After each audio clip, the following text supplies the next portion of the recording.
सहजता नहीं है शिव पुराण। जलवृष्टि भी होगी क्योंकि सावन है, कीचड़ पानी भी होगा, सावन है।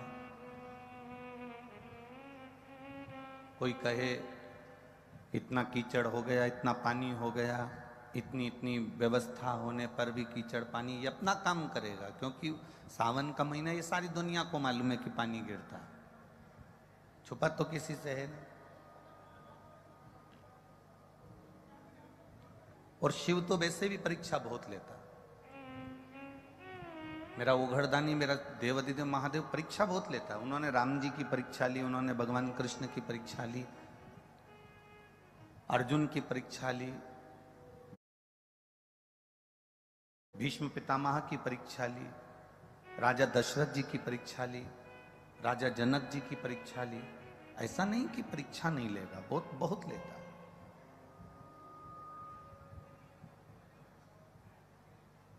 त्याग शिव महापुराण की कथा अपन सब श्रवण करने के लिए बैठे हैं।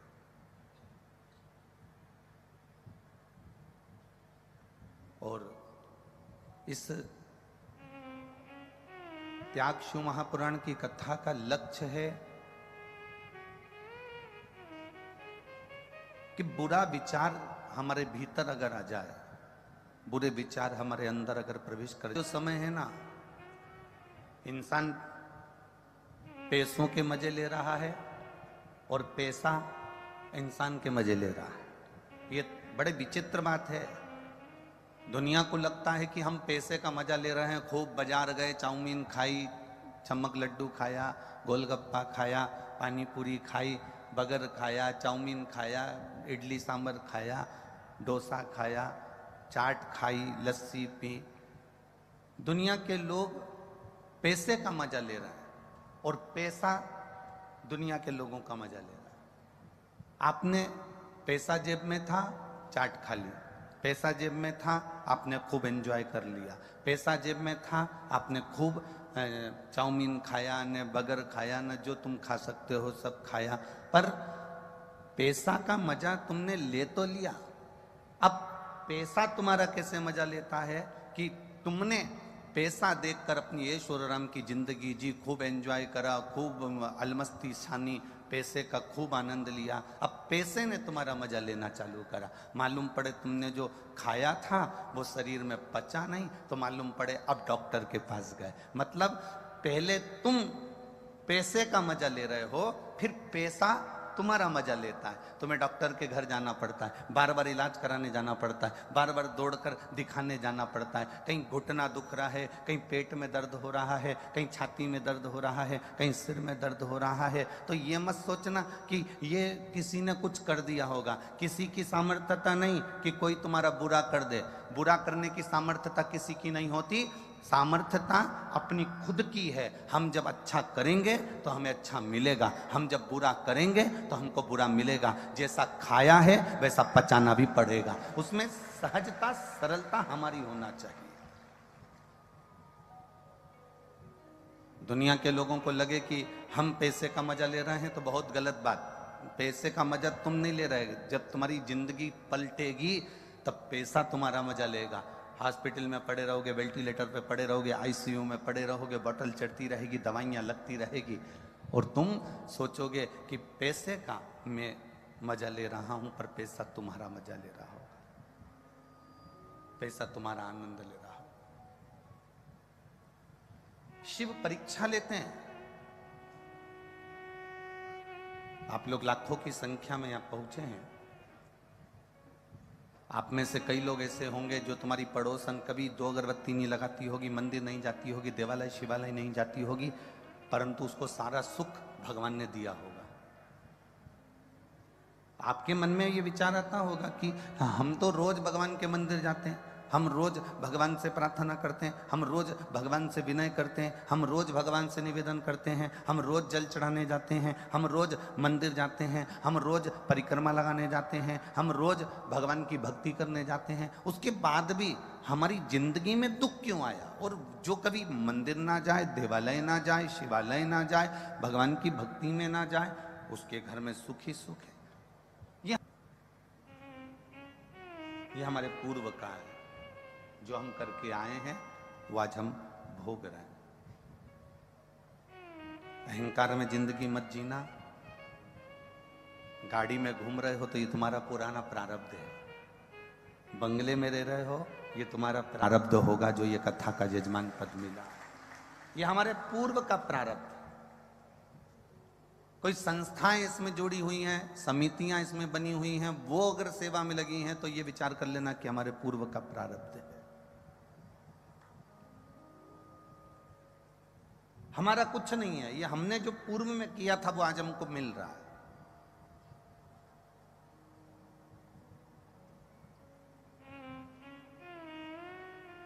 इसलिए पहले भी कहा, मत बुरे कर्म कर बंदे वरना पछताएगा। भगवान की आंखों से तू बच नहीं पाएगा, तू बच नहीं पाएगा।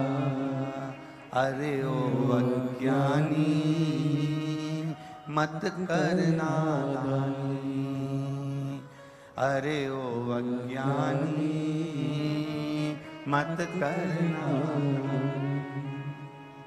तेरे कर्म का फल भी तू ही पाएगा, जैसा क्या तूने तेरे आगे आएगा। मत बुरे कर्म कर बंदे वरना पछताएगा। भगवान की आंखों से तू बच नहीं पाएगा, तू बच नहीं पाएगा। अपने जीवन का कोई अच्छा कर्म करते चलो, अपने जीवन का कोई श्रेष्ठ कर्म करते चलो।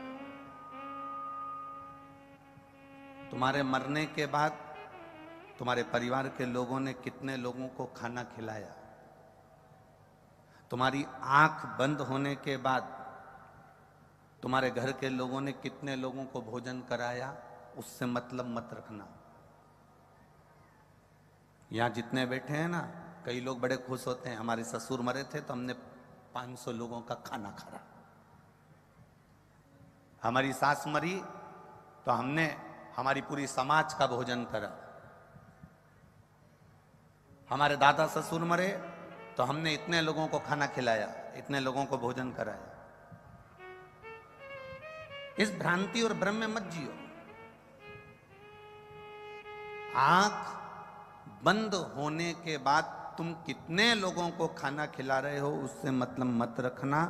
मतलब रखना कि तुम्हारी आंख जब तक खुली है, तुम जब तक जिंदा हो, तो तुमने किसी गरीब को खाना खिलाया कि ना खिलाया, किसी प्यासे को पानी पिलाया कि ना पिलाया, किसी ऐसे मरीज को जो दवाई के लिए तरस रहा है उसको औषधि चाहिए, और हमारे पास में थोड़ा भी धन अगर अधिक है और उसके पास में नहीं है, तो आपने किसी औषधि का खर्चा उठाया कि नहीं उठाया? किसी विकलांग के जीवन में कोई कष्ट आया तो उसका हाथ पकड़कर आपने उसको चलना सिखाया कि नहीं सिखाया? हमारी शिव महापुराण की कथा में भगवान देवाधिदेव महादेव का चरित्र आता है। शंकर भगवान मृत्यु लोक के देव हैं, शंकर भगवान इस भूलोक के देव हैं। ब्रह्मा ब्रह्म लोक में रहते हैं, भगवान विष्णु बैकुंठ लोक में रहते हैं। पर मृत्यु लोक का अगर कोई देव है तो वो देवाधिदेव महादेव है। शंकर भगवान पशु के भी देवता हैं, इसलिए पशुपतिनाथ हैं। पक्षी के भी देवता हैं, इसलिए उनका सरम्भेश्वर महादेव नाम है।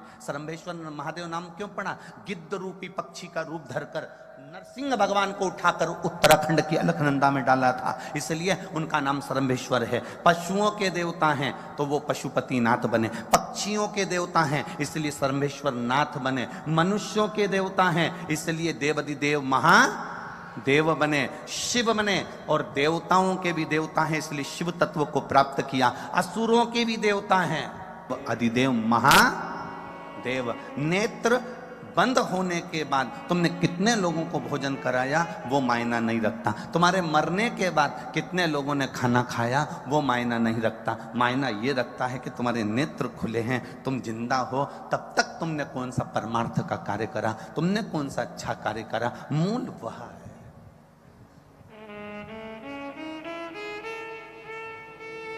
कई कई माताएं बड़ी अकड़ में कह देती हैं, वो तो मैं जिंदा हूं ना, इसलिए ये घर चल रहा है।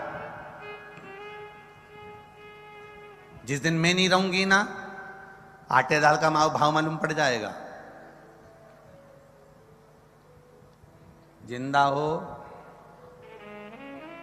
तब लोग दाल रोटी चावल खा रहे हैं, ये अंदाजे में मत रहना कि तुम जिंदा हो तो घर चल रहा है।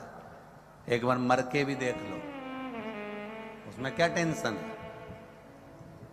जैसे ही मरोगे ना, तुम कह रही हो कि भूखे मर जाओगे, पर जिसके यहां कोई मरता भी है ना, तो 12वें और 13वें में सबसे पहले शक्कर की बोरी आके नुक्ती और गुलाब जामुन की तैयारी होती है। कौन सा फर्क पड़ गया किसी को तुम्हारे मरने से? इस अकड़ में मत जीना कि मैं जिंदा हूं तो घर चल रहा है, मैं करा रहा हूं तो हो रही है, मैं कहूंगा तब होगा। तुम्हारे करने से कुछ नहीं होता। ध्यान रखना, तुम जिंदा हो तो भी रोटी मिल रही है और तुम मर जाओगे तो भी रोटी मिलेगी। पक्षी हो, पशु हो, जलचर हो, थलचर हो, जमीन पर रहने वाले जीव हो, चाहे आसमान में उड़ने वाला जीव हो, सबका पेट भरने वाला मेरा देव अधिदेव महादेव है। इसलिए उसका नाम विश्वनाथ है। मतलब विश्व को अनाथ नहीं देख सकता, इसलिए उसका नाम नाथ है। वो सबका पेट भरता है। बोल बम का नारा है। इतना धीमा बोलोगे तो हो गया कल्याण तुम्हारा है। बोल बम का नारा है। अब सही बोले। हमें तो लगता था कि अलवर के लोग अच्छा बोलते हैं, पर अब मालूम पड़ा ठीक बोलते हैं। उसकी भक्ति करो।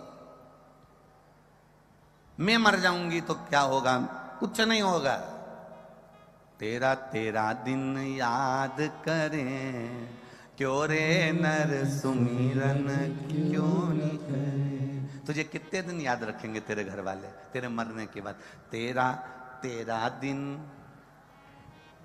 अरे बोलो तो तुम, तेरा तेरा दिन क्यों रे नर सुमिरन क्यों नहीं करे। तुझे केवल तेरा दिन याद करेंगे।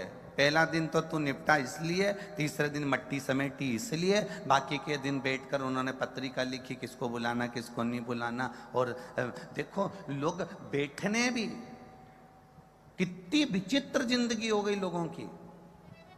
बैठने कम जाते हैं जब कोई, अरे बोलो जम के, मर जाता। मतलब आज के व्यक्ति को बैठने की भी फुर्सत नहीं है कि जीते जी बैठिया है। बैठने भी जब गया जब वो निपट गया। इतनी सी फुर्सत नहीं लोगों को कि वो हॉस्पिटल में बीमार है, तुम्हें मालूम पड़ गया कि उसकी तकलीफ ज्यादा है, तबीयत ज्यादा खराब है, नहीं गए, नहीं गए। और अब वो चले गया, तब लोग बैठने के लिए गए। घर की बहुएं भी आंख में से आंसू ढा रही हैं, रो रो के बोल रही हैं, रात्रि को तो अच्छे ही थे, खूब बढ़िया थे, 3-4 मक्का की रोटी खाई थी, गुड़ और कड़ी भी खूब खाए थे, पर सुबेरे मालूम नहीं पड़ा कब चलेगा। बताओ।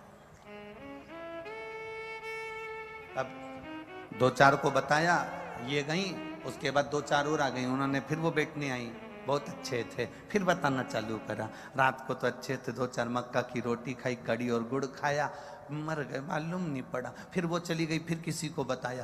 पूरे 10 दिन जो आता है उसको एक ही चीज बताई जाती है, इससे अच्छा एक सीडी भरवा लो और एक प्लेयर बाज में रख लो, उसमें तुम बस पल्लू डाल के ऐसी बैठी रहो और बस ऐसी बटन दबा दी और वो प्लेयर बोलता रहेगा कि कैसे मरे। अरे किसी के मरने के बाद बैठने क्यों जाते हैं? गरुड़ पुराण में कहा कि 10 दिन तक जीवात्मा उसकी अटारी पर रहती है। जब हम बैठने जाते हैं 10 दिन उसके घर में भगवान का भजन होना चाहिए, राम नाम, कृष्ण नाम, शिव नाम जपना चाहिए। क्यों?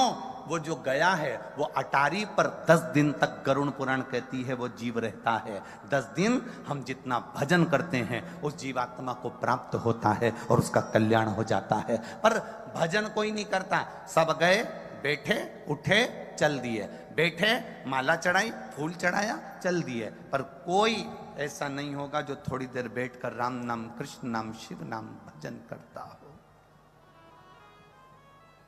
किसी को फुर्सत नहीं। किसी के उठावने में, उठावना जानते हैं आप लोग, इधर इधर साइड होता है उठावना, वो लोग फोटो पे माला चढ़ा के टेबल पे रख देते हैं और बहुत सारे लोग इकट्ठे होके आते हैं। लेडीज इधर बैठ जाती है, जेंट्स इधर बैठ जाते हैं, सब लोग इकट्ठे होके बैठे, थोड़ी देर बाद चले जाते हैं। 4 बजे का इंतजार करते, 3 बजे का इंतजार करते, बस टाइम देख के आते हैं कि 4 बजने में कितनी देर है, 5 मिनट, तो 5 मिनट पहले पहुंचेंगे, बैठेंगे, चल देंगे ना। किसी के यहां जाओ तो भगवत भजन के लिए जाओ, स्मरण के लिए जाओ, एक लगन लगाकर जाना कि मुझे शिव तत्व की भक्ति प्रदान करना, लेना भी है, देना भी है।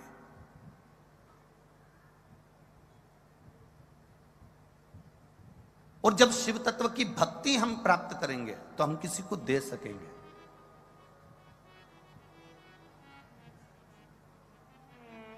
कुछ है आपके पास में तो आप दोगे, कुछ नहीं है आपके पास में तो आप कुछ नहीं दोगे। नंदराय जी के पास में 10 लाख गाय थी, भगवान कृष्ण का जन्मोत्सव मनाया तो गौओं का दान दिया। राजा जनक जी के पास में माणिक रतन थे, बेटी सीता जी का जन्मोत्सव मनाया तो माणिक रतन दिए।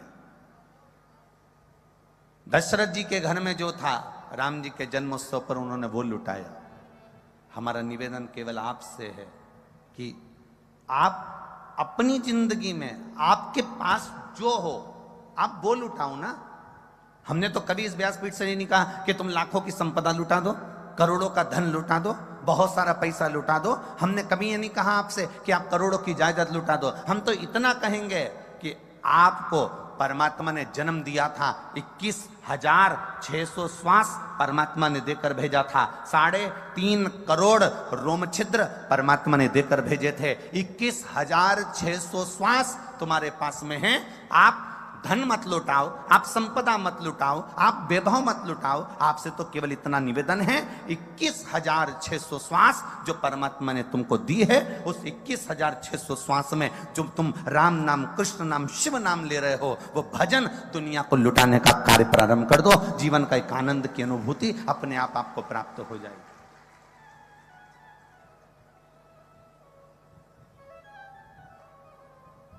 जो बहुत बहुत बड़े करोड़पति हुए, जो बहुत बहुत बड़े संपदापति हुए, उनकी मूर्ति आज तक किसी चौराहे पर नहीं लगी। आपके अलवर में लगी हो तो बात दूसरी है कि कोई करोड़पति मरा था तो उसकी मूर्ति अलवर के इस चौराहे पर लगाई गई।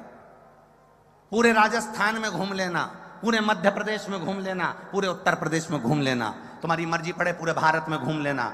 बहुत बड़े बड़े दानी हुए, करोड़ों के, बहुत बड़े बड़े दानी नहीं, बहुत बड़े धनपति हुए, बहुत बड़े करोड़पति हुए, बहुत बड़े संपदापति हुए, जिन्होंने करोड़ों का वैभव कमाया, करोड़ों का धन कमाया, उनकी मूर्ति आज तक कहीं नहीं लगी।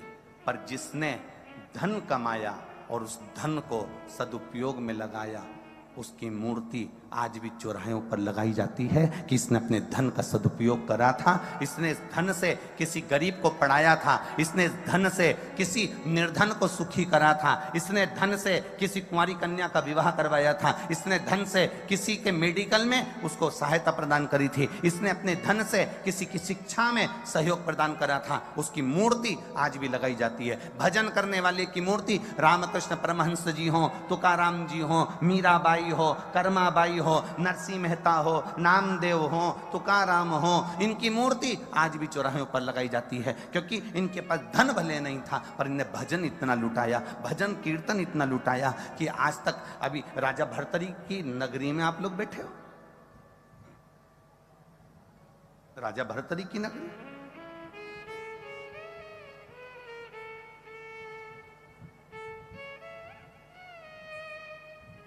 जिनको अपनों ने चोट दे दी और वो संत साधु बनकर, सन्यासी बनकर तप साधना में लीन हो गए।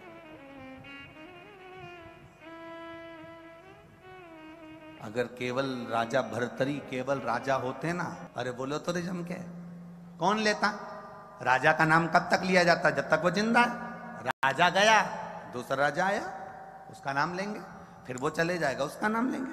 राजा भर्तरी का नाम तो लोग राजा अगर रहता तो केवल नाम लेते और भूल जाते, पर राजा भर्तरी का नाम आज तक लिया जाता है। उसका कारण केवल एक है, राजा भर्तरी की तप साधना, भजन कीर्तन, सत्संग, संकीर्तन और असली गुरु की शरणागति और अच्छे कार्य राजा भर्तरी ने करे अपने जीवन में, तो आज तक लोगों ने उसको पूछा है। आप कोई अच्छा काम करके जाइए, मिला है ना मनुष्य का शरीर, बड़ा कीमती शरीर मिला है, डायमंड, कोहिनूर हीरे जैसा, कोहिनूर हीरे जैसा शरीर मिला है आपको, उस शरीर का सदुपयोग कर जाइए।